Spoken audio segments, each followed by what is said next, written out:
and froze. So in the last episode, we didn't have much happening. We were attacking Fryhtan.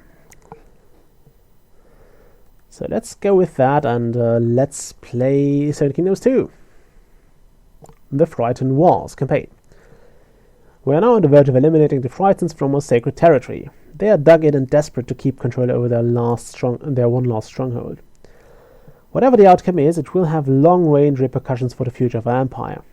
Victory in this mission may lead to their surrender, while defeat may cause us to swallow our pride and ask the eastern pretenders for assistance. The second is unthinkable, therefore victory must be ours. In this land of elephants, your best ally is the one who can bend them to his will. Yet they will scorn you until you have proven yourself to be a brave and just leader. Raise your reputation rating to 50, and they will renounce their colours and join your force for the final push against the Fryhtans. Okay, so we are starting with... Oh no, we're not starting without citizens. I was a bit afraid of that. We are, however, starting with significantly less veteran troops than we did in the last... Actually, not less. We still have quite a few of those. Okay, so first order again is to make a village. A town, rather. Okay.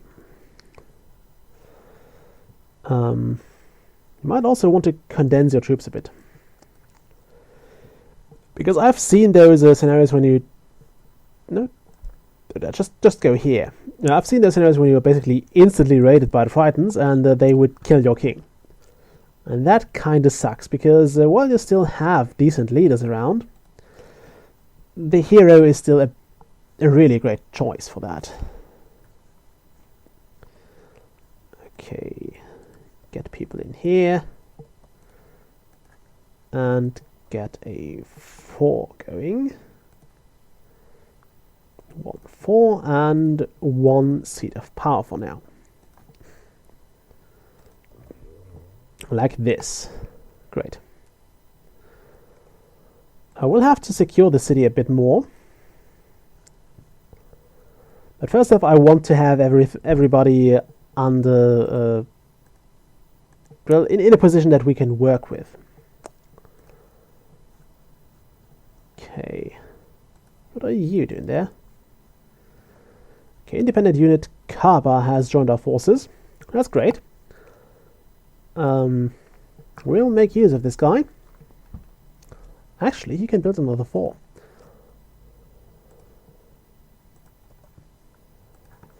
Okay, we have 48 peasants. I believe we might want to get troops up to scratch first, but this place is pretty damn close to...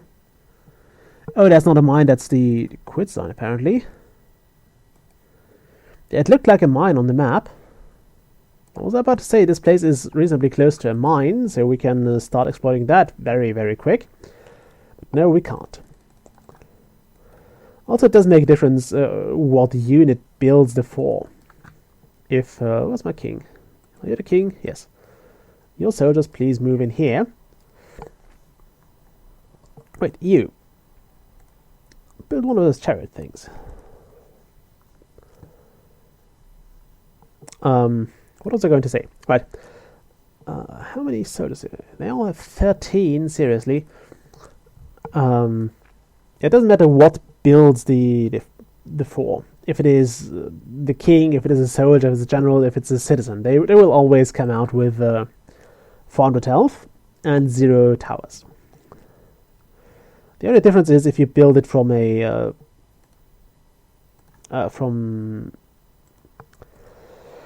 if you build it from a camp, it will always have 200 health. Again, regardless of whatever happens. Okay, I think this guy just needs to build a 4 here. He might actually... I might actually free this 4 up very soon. Because it's not that useful after all. Build that up. Get this to 70. I like having a bit of a buffer zone, so I could drop it to 60. Never drop it to 40 or to 50, because 40 is already questionable loyalty-wise. Look at that, those guys are actually full. And I kind of don't want to have that, because it's really iffy. Okay, get those two.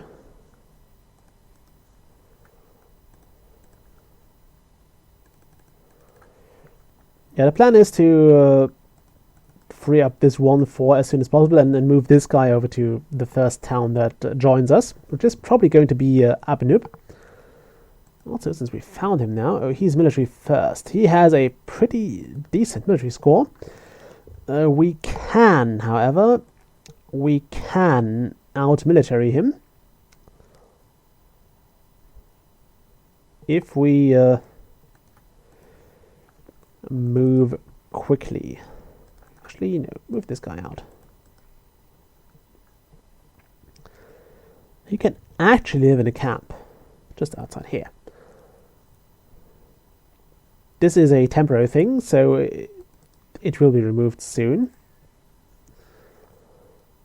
Those guys just need something to fall back into. I wonder if it would have been a good idea to just combine those.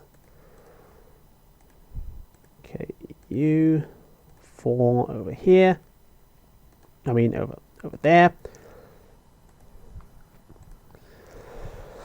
I might actually want to use those guys for offense now. But yeah, get them something to fall back into first. Also, my nose is running like crazy. I hope this doesn't sound too bad on the recording. I'm not sure why it does that. It might be, I don't know why it might be. Okay, increase that. Because right now, taxes are our only income and it's not going to cut it. At any rate. Luckily, we do seem to have no time limit again. Although, I think 29 years would be pretty plentiful for that as well. I know I could also have the generals build their camp or their forts themselves, but I just felt like having a civilian do it. Look at all those forts. I suppose I'm going to drop a few of them again. But for now, those are what we need. Those are what we want. Okay, once those troops are fully, once those squads are fully trained, we'll probably move on to attack.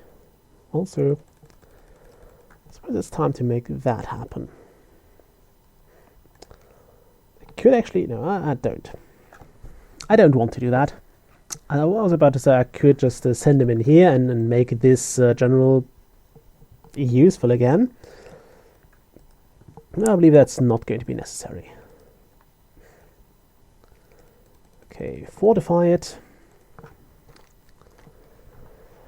This might seem like a waste of time to some, but it may as well save a lot of lives, because I can just tell people to fall back to this, and that's generally a good thing. You want to be able to basically send your troops back somewhere, and I believe the retreat command actually overrides some of the, for example, the auto aggression, at least to a certain degree. They will still try and come at you if they, for example, under which circumstances, they will still try to charge enemies that attack them. So once an enemy gets like an arrow off and then hits that, you will most likely, or your troop will most likely still try to charge them, and that's basically a way to exploit the AI to kill kings and such. You see it in the last level, or not the last level, the one before that, where you basically had a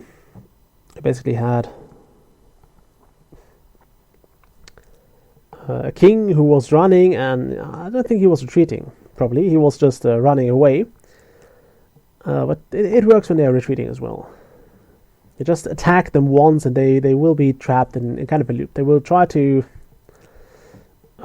escape, and then you hit them, and then they will try to charge you again. Then they realize they need to get away, and then it starts away again. You hit them, they attack you, they realize they shouldn't attack you, they run, and basically that delays their retreat for so long that you can just kill them on the way. And the one way you can use to mitigate that and to prevent the loss of a bazillion of your generals is to set them to passive when they retreat, just for that moment. So that's this option here. You set this to passive mode, so they won't engage enemies at all. And that works, believe me. It does work. Okay, we have a bunch of fairly rubbish leaders, but we have soldiers. Some of those are bad at combat, really, but it'll work.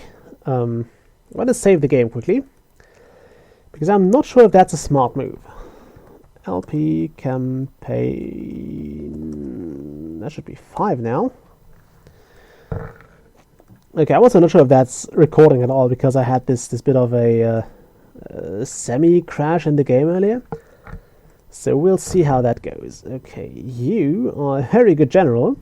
So the game gave us a good general here, but a rubbish fighter. It's like the...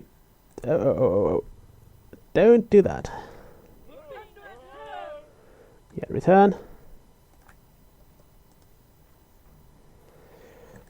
The good thing about those beamer is that they always arrive first, so you can just basically undo them, or you can just wait for them to arrive and wow, this guy sucks. We might need more than that. All of you. Actually, no, don't do that. I prefer to have the natural thing going on here, because that way we get all the all the fortresses to fire. Well, not all of them, but all the fortresses that are involved in the defense will be firing.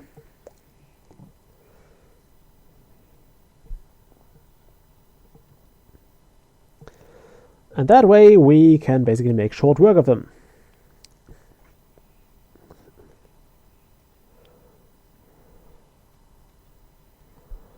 There we go. This 4 has not been attacked. This 4 is attacked. And right now we seem to have the upper hand in the fighting. Mostly because we are indeed... Oh wow, look at that. Why did that place suddenly surrender to us? I really didn't need that to happen. Oh, because we just reached 50 thing. Okay. General Etobal, I'm not sure what you're up to. I'm sure it's pretty useless. Okay, we need to consolidate that. We need to consolidate those. What is this doing there? Okay, oh wow. Berserker techniques! Hooray, we finally get them. Okay. Did we get the... We got the special unit already. That's good. Okay. You go in there. And you... What's your leadership? Okay, you stay a general here. You... No, damn it. Where are you going? Tipaza... What the hell is that about? Bloody useless. Okay, you two... Move in here. We need one more here. You... Go in here. Oi, Memphis attacked. So much for we have the upper hand in the fighting. Okay, those soldiers apparently have been defeated. That's not a problem, though. It's really not a problem, Also, something pretty positive here, their military score has dropped, and ours has increased because our troops are getting better at fighting. So this means, well, we're just gaining the upper hand, and also I'm going to just kill those guys. Ooh, non-effect. Yeah, rubbish. Those guys are rubbish. Shut up, cell phone. Okay, so we are now basically ready to fight them. We just need to move the city of Sulcis. Is that pronounced right? Destroy those. Oh yeah, the city of Sulcis needs to get a few more soldiers. Luckily, we are on the case already. And sadly, I can't avoid using or having to move ISIS around for that, which is the saddest bit about this. We got a fair few elephants though. That's pretty cool. Oh, yeah, you building a 4 there. We'll have to move those guys around as well. We have a general too much. I'm not happy with that. I'm going to destroy this though. This is useless. I'm going to hold on to those 4s. This one is also more of a stationary place, which we will use to just store troops for eventual raids. Anyway, time to break off the episode here. Next time we'll see how many troops we lost. We'll replenish the losses. We'll hopefully get the Carthaginians a bit ready for fights. That actually gave us a mine, which is great. It's currently terribly mismanaged, but it's great to have it. We also don't need that many workers in here. We only have one city attached to this market, so yeah, and we only have one market, so there's no reason to have million or to have 20 workers in this factory. If it blows up, we'll just lose 20 people. And 10 will basically do the same because this factory will fill up with iron wares pretty quick. Anyway, next time we'll return the favor the Fryhtans did us. So until then, bye.